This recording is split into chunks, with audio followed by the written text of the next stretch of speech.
Assalamualaikum warahmatullahi wabarakatuh.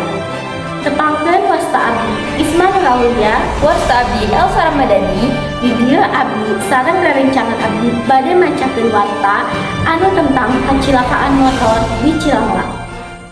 Salah sahiji syarat budak sekolah tiasa nyerak motor nyaeta kudu kagungan SIM. Tapi seueur wae budak sekolah nu teu gaduh SIM tapi maksakeun nyerak motor. Masih seueur oge anu teu nganggo helm, padahal helm teh panutup sirah. Sangkan upami aya kacilakaan oge, sirah mah kalindungan ku helm eta.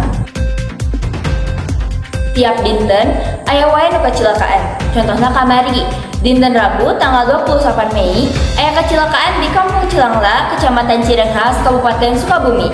Nyaeta aya dua budak lelaki nembe eueuh sakola. Namina Dani sareng Rido. Rido nyentak motor menit tadi pisan. Manehna teu ningali bapak-bapak anu bade nyebrang. Jadina nabrak bapak-bapak anu nuju nyebrang eta. Untungna bapak-bapakna teu pernah naon, ngan kurdalada sukul.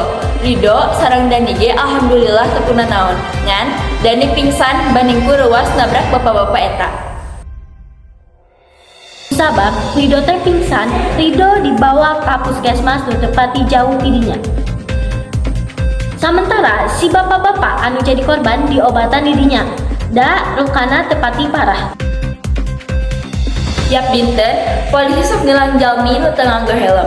Tapi masih aya wae barudak sakola nu ngalawan aturan pamarentah nu tos disadiakeun teh. Padahal perarutan eta teh jang kesalamatan sararea. Tina data Korpransi Polri tiasa katinggali seueur kajadian kacilakaan bahkan dugi ka mautna. Kusabab eta, urang sadayana salah ku budak sakola kedahna nyontoan anu sae sareng lakukan peraturan anu diayakeun ku pamarentah urang. Sanes malah sabalikna. Sakitu wae warta anu tiasa ku arurang sampekeun. Hapunten bilih aya kalepatan atanapi kasalahan. Wassalamualaikum warahmatullahi wabarakatuh.